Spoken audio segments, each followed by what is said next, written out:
Welcome back to Brush Up Your Game, and today a look back at the U.S.S. Hood. This was a prize ship from Q Continuum, and, well, it's an Excelsior class. It's a ship we'll get into. We'll talk about the overall pack as a whole. But the Hood is a decent named ability. When you initiate an attack against a cloak ship, roll an extra attack die. So half the time it's a 4-1-5-4, and without using anything special, you're getting that bonus attack die when it matters. You can combine things like Christopher Hobson to make it more potent against cloaking. You could put data on there, run some of the tech against cloakers.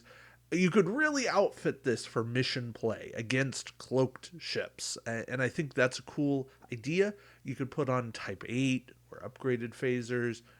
Again, make it potent to go up against cloaked ships and maximize your attack dice pretty cheaply. It does only have one weapon slot, but getting a second weapon slot in Fed is not terribly difficult to do. Excelsiors are okay. They are tough to turn, but aside from that, 3 crew slots on a Fed ship is pretty nice. So, Captain DeSoto, each time you defend, you may reroll a number of your defense dice equal to the number of crew upgrades assigned to your ship, max of 3. This is a kind of an underrated captain. I've never been the biggest fan of DeSoto. I think he's expensive, but if you can add in extra defense dice, which is not that difficult to do, he can be pretty good. You're going to have crew on your ship, and putting that crew in there, giving yourself extra defense dice, being able to re-roll those defense dice, can work. I don't think this is the best. I think he's like a 3rd or 4th tier captain. But I think in the right kind of idea, I think finding him a cloaked ship to go on is really the best idea. Even though you're only re-rolling 3 dice, I still think that's the fun play. So, maybe it's a cloaked Sao Paulo, cloaked Defiant, whatever the case might be. But I think that's where he's going to shine. All right, I've mentioned Type 8 phasers. Technical name being Type 8 phaser array. You get an extra attack die.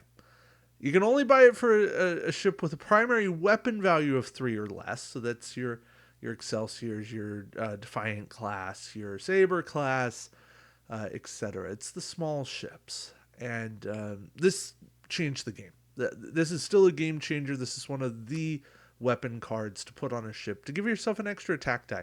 It brought lower weapons, lower primary weapon value ships into the fray. I feel like this is a Fed card through and through, but it would be better if it was just a generic card, not an independent card, but a generic card. Any ship could take it and boost up those attack dice. But I love the card. I hate that it's hidden behind a prize ship. It should be a retail card, and I'm disappointed it never got reprinted in a retail pack, because that's where it should be. It should be a retail card. Tachyon Detection Grid. This is one of those kind of cool cloaked cards. The downside is it's 6 points. For an action, discard. Target your ship and up to 2 friendly ships within range 1 of your ship.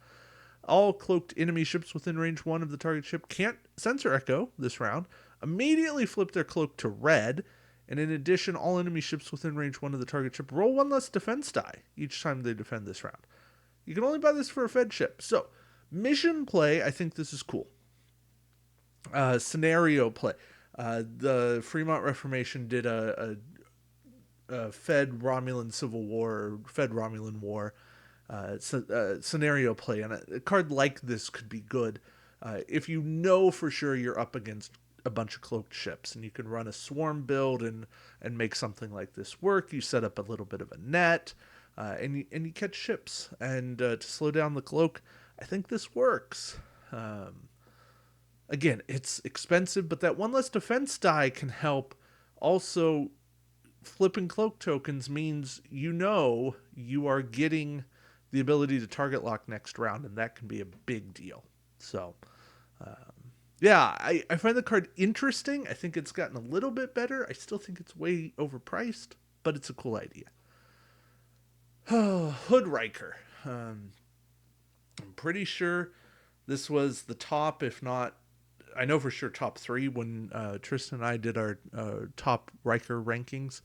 But 3-point crew, each time you defend, you roll an extra defense die, and you can convert a battle station into an evade.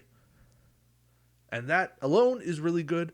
But if your captain's disabled, each time you defend, you roll 2 extra defense dice instead. And you can convert up to 2 of your battle station results into evade results. So, yeah, really cool card. I want to find a way to put Riker on a cloaked ship, disable my captain, keep him disabled, and roll like, what, 8 defense dice? Because, like, 2 natural, 2 from Riker, 4 from cloak. Yeah, something like 8 defense dice with some quality there. That would be a pretty tough ship to ever destroy. And Systems Upgrade is another one of those really good cards. You can fill any slot on your upgrade bar with this upgrade, add a tech slot, and you get an extra shield value. And it's the starting shield value is at +1. You can only buy it for a fed ship. It's ship unique. And it's 2 points. So it feels like it pays for itself. You're getting extra durability. It's a great trade-off. I love this card. This pack is full of really solid cards. Systems Upgrade, Riker, Type 8 phasers. Like, if this was a retail pack, it would have been the best retail pack in the game. As it is, I think, and I have not done my deep analysis, but I think this is the best prize pack in the game in terms of cards that had an impact in the game. 3 top tier cards, a named ship that was at least okay playable, and a captain that has a mission use, and same with the tech. So to me, that's a standout pack. I believe the U.S.S. hood is basically impossible to find at this point, and I hate talking about it, but it's necessary. I go through the whole thing here. So find your way, proxy it, play it online on TTS, make copies, do what you got to do. But yeah, this is a great pack to have, and something everyone should have access to. And I hope at some point WizKids takes the cards from this and tosses them in a retail pack, because nobody's making money off of these anymore. They're in the hands of everybody who wants to run them, because everybody wants to run them, and more people should have access to them. So, yeah, that's it for me. The hood, great pack, awesome pack. Miss it, need more of them, and more people need to have access. So, thank you all for watching. Until next time, keep brushing up your game. Take care.